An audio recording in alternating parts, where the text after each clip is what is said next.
Dion menangkapmu. Aku datang sendiri untuk memenuhi janji. Kamu bilang orang yang ingin membunuhku adalah Dion? Dita tidak mengerti.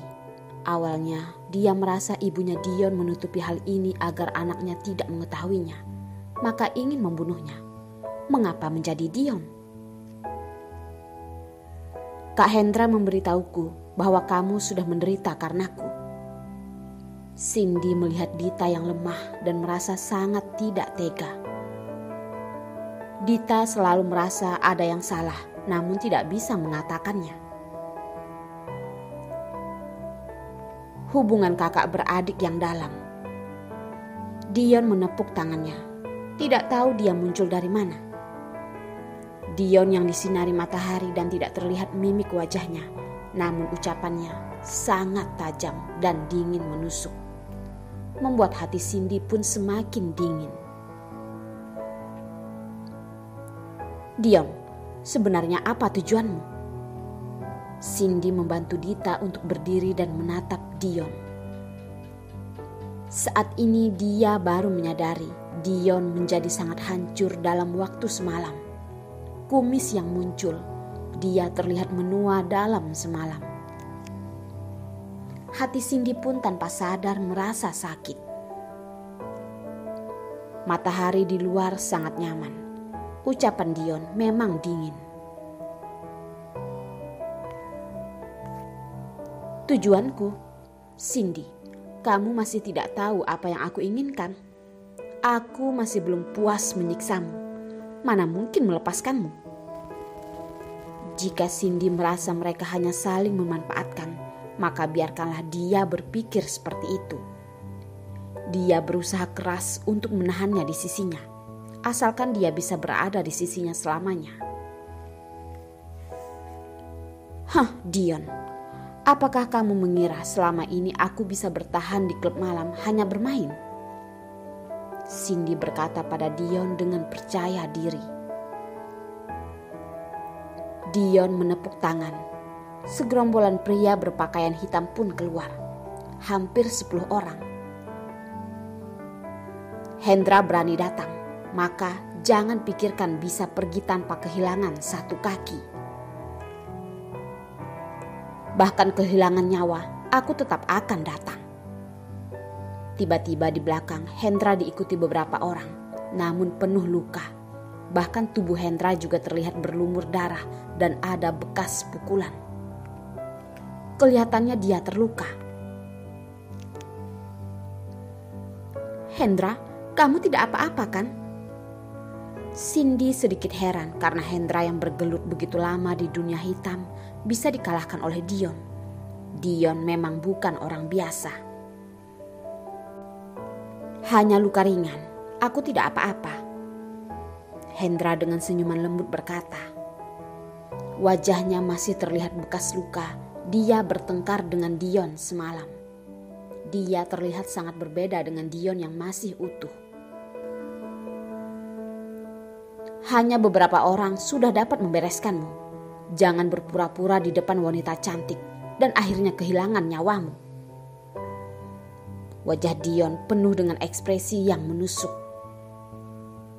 Hendra juga melihat Dion dengan benci. Jika bukan karena bawahannya mengkhianatinya, kali ini pasti dia akan berhasil. Mana mungkin akan seperti ini? Dasar Dion bajingan. Melihat Hendra yang marah membuat Dion semakin senang. Cara bicaranya semakin seenaknya. Cindy, aku tidak ingin memaksamu. Kamu pilih ingin melihat mereka berdua mati di sini atau kamu ikut denganku baik-baik. Tidak boleh. Hendra menghentikannya. Cindy tersenyum dingin. Tanpa merasa takut, dia berkata, tidak perlu berharap. Cindy benar-benar tidak mengerti mengapa hubungan antara mereka bisa seperti ini. Dia sudah sangat tersakiti. Apakah masih tidak cukup? Saat Dion dan Cindy sedang beradu mulut, suara seseorang tiba-tiba muncul. Sungguh menakutkan. Dion pun melihat ke arahnya. Tidak tahu sejak kapan muncul seseorang berbaju hitam di sana. Di kantong dadanya ada sekuntum bunga mawar. Orang klub malam. Mereka adalah mafia. Saat itu mereka hanya mengarahkan pistol pada Dion. "Siapa kamu?" Begitu banyak pistol yang mengarah padanya. Walaupun terkejut, Dion tetap tenang. Asisten yang di belakangnya pun merasa terkejut. Mengapa muncul orang seperti ini? "Dion, berikan muka padaku. Biarkan mereka pergi." Suara seseorang yang tua dengan lantang. Kelihatan adalah orang yang sederhana, memberikan kesan yang sangat lembut pada orang. "Tuan Anthony, aku menghargaimu sebagai seorang senior, namun jangan ikut campur dengan urusanku." Walaupun Dion tidak masuk mafia, namun dalam keluarga yang kaya, dia pasti mengetahui mereka. Ada banyak kekuasaan di bidang itu. "Haha, masalah seperti ini aku tidak mungkin tidak ikut campur." Anthony melihat Cindy. Harga yang diberikan Nona Cindy membuatku sangat tergerak. Dion melihat Cindy. Dia sama sekali tidak berpikir bahwa Cindy bisa memanggil orang sehebat ini. Dia selalu memandang Cindy sebelah mata. Namun ini di luar dugaannya. "Bagaimanapun, terima kasih senior." Cindy tentu berpikir bahwa jika Dion dapat menghentikan Hendra, jadi dia meminta bantuan lain. Dia sudah begitu lama di dunia ini, tentunya bukan main-main. Dia hanya ingin hidup dengan tenang dan juga ingin menjual klub malam. Syaratnya mengundang Anthony tentunya adalah untuk klub malam itu. Klub malam sebagai lambang suatu kekuasaan mafia. Dia sudah lama menginginkan klub malam Nyonya Cindy.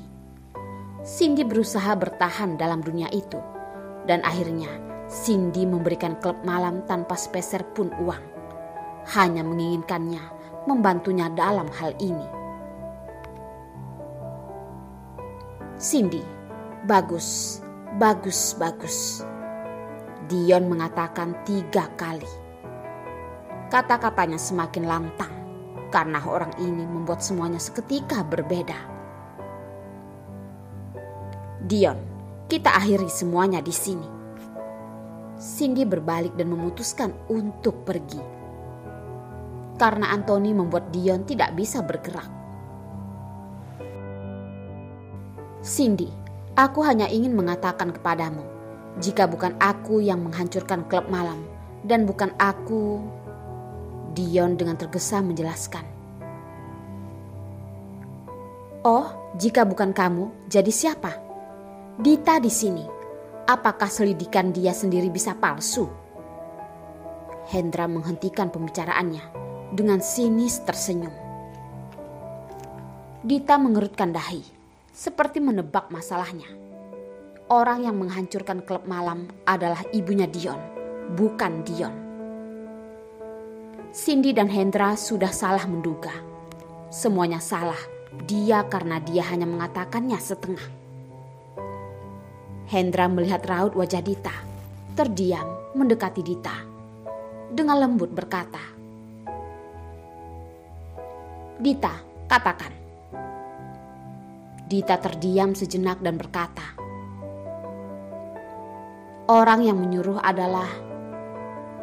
Ucapannya belum selesai, Dita sudah pingsan. Beruntung Hendra memapahnya. Kalau tidak, dia sudah jatuh ke lantai. Mata Dita semakin berat dan dengan penuh arti menatap Hendra. "Dita, Dita." Cindy melihatnya pingsan dan dengan marah melihat Dion.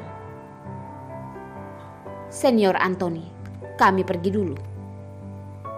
Hendra menggendong Dita dan pergi. Dion baru ingin mengejarnya, banyak pistol yang menghalanginya. Melihat Anthony tidak ingin menyakitinya, dia hanya bisa membiarkan mereka pergi.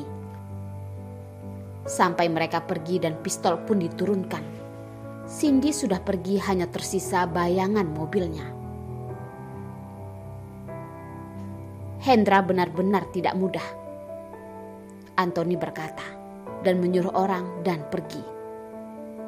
Dion hanya melihat bayangan Anthony dan membenci ucapannya.